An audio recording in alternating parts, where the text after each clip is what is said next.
Steve's Storytime Sanctum. I'm your host and your tour guide, as always, Steve Husk. And today, I'm also playing the part of the bookshelf historian. Bookshelf is where all my published works reside. I'm going to be telling you about one that was published before the Sanctum came online. This is a science fiction novella called All the Time in the World. It's book one of the Some Other Time series. You ever get the impression you're experiencing contradictory informations? You remember something as happening a certain way, but all of a sudden you remember things going an entirely different way, and it's not what you thought you remembered? Have you ever had a condition like that? This story just might seem eerily familiar to you.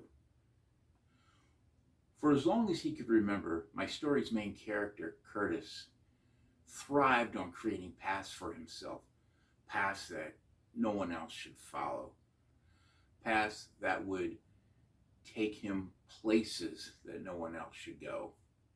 Also, for as long as he could remember, anyone who followed him anyway usually paid a heavy price. Now, when he was a kid, he'd go bike riding into abandoned buildings or places that his friends' parents told them not to go. Right? That makes sense. And of course, the friends got grounded and weren't his friends anymore. Well, the older he got, the prices paid by those who followed him anyway got progressively worse. Maybe it was his reputation for being able to do things like this that got him a gig testing a device that allowed him to see the past. It projected his presence, his physical body, not the whole body, just the projection, but it also projected his consciousness into the past. Now, unless you have a device just like that, you ain't gonna follow him into the past. He didn't really give it much thought. I mean, it was business as usual for him, but the device malfunctioned. Instead of sending his projected body into the past, it sent his entire body, the entire body, into the future. 58 years into the future. He was conscious the entire time. He couldn't move. He couldn't feel anything. He didn't get hungry. He didn't age. He couldn't even sleep through any of this. Motionless consciousness for 58 years. And I can't even imagine what that would be like going through that. He went from 2005 to the year 2063. And his hometown wasn't doing very good. His high school was mostly demolished, and it was nothing more now than a refugee center.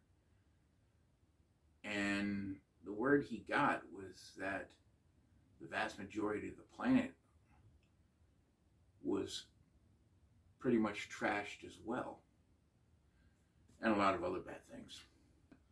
I'll let the story tell you just how bad things really were. But I will say that there was a benevolent alien entity that was there to help them. How nice. An entity that not everybody liked. Curtis didn't understand why. Ooh, I forgot to tell you the first thing that happened to Curtis when he arrived in 2063. He was detained. It seemed that the security / military that was stationed at his old high school, or what was left of it, had reason to do that. The community was getting attacked almost on a daily basis by lone assassins that were coming to them from the past, just like Curtis did. Now you know why security, military, had the reason to be so vigilant. The community was also getting hit by lone assassins as projections coming from the future. That's the same way Curtis's device worked. Now, whoever was behind these attacks, and the community security had no clue who it was, they were picking off community members one by one. And nobody understood why these particular individuals were being snuffed out. As it turned out, Curtis was the one who figured out the pattern.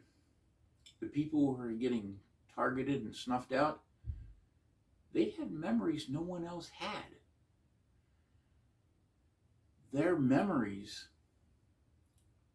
of the past didn't match what they were being told as far as how things got the way they were. Total mismatch. Curtis, with the help of the community physician,